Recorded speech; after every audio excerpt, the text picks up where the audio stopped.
Welcome to The Explainer. Today, we're unpacking one of the absolute most heart-stopping, edge-of-your-seat chronologies in recent sports history. We're talking about the 2022 World Cup group stage finale between Korea Republic and Portugal. But we're not just breaking down the X's and O's here. We're really looking at the human endurance, the tactical desperation, and the raw emotion of a match that pushed literally everyone involved to their absolute psychological breaking point. I mean, just put yourself in this situation for a second. You've just played the game of your life. Your lungs are burning. Your legs feel like cement. The final whistle blows, right?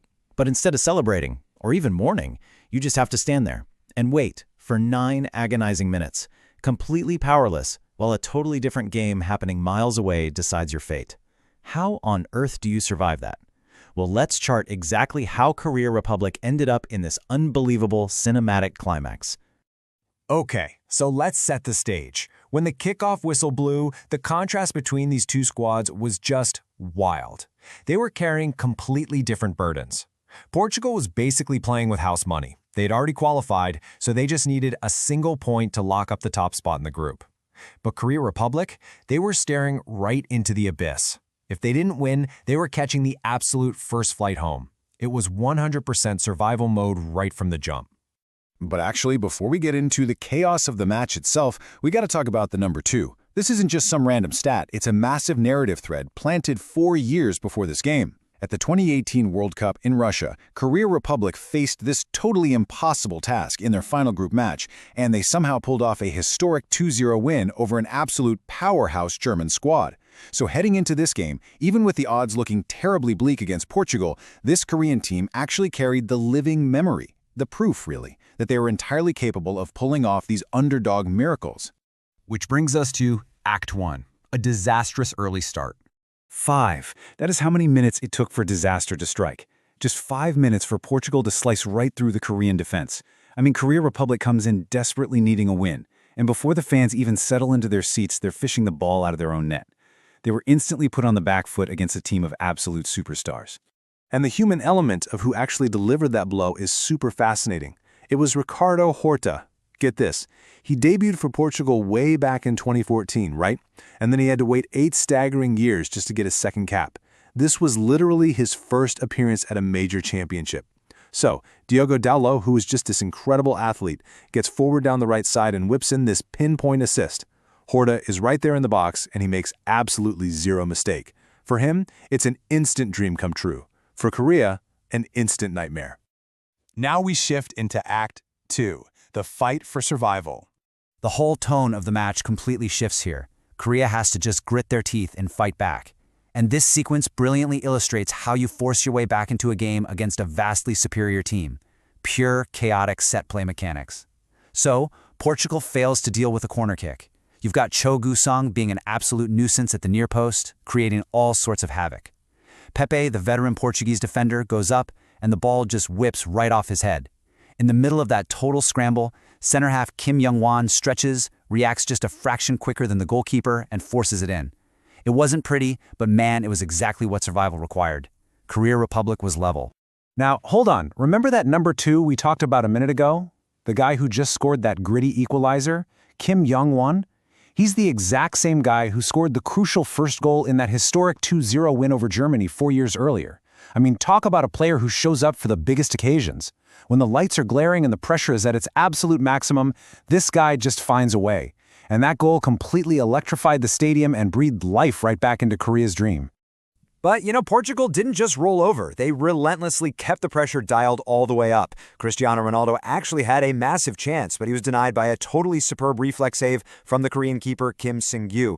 The ball ricochets right back to Ronaldo. He reacts quickest, but he actually volleys it wide. And as that clock kept ticking perilously closer to the 90th minute, Korea just couldn't get a hold of the ball. They couldn't build any momentum at all. They were basically pinned in their own half, defending for their tournament lives.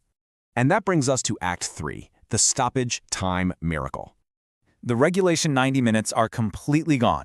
There are 6 added minutes left to score a goal, or the World Cup is officially over.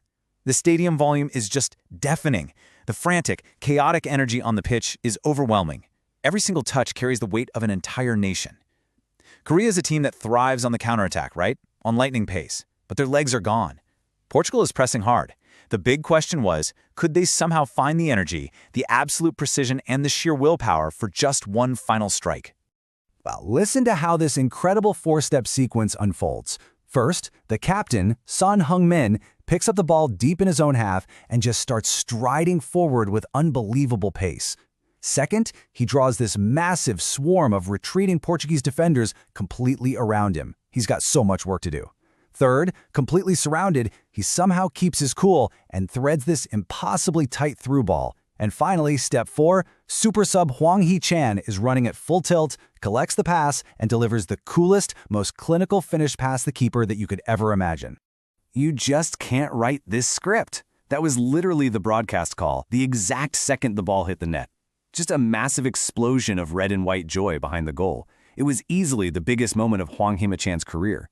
In a matter of seconds, deep into added time, Korea went from dead last in the group straight up to second place. They did the impossible. They beat Portugal 2-1. But here is the cruelest twist of fate. We enter the final act, the agonizing 9-minute wait. Because completing their own miracle, that was actually only half the battle. Their nightmare was somehow just beginning.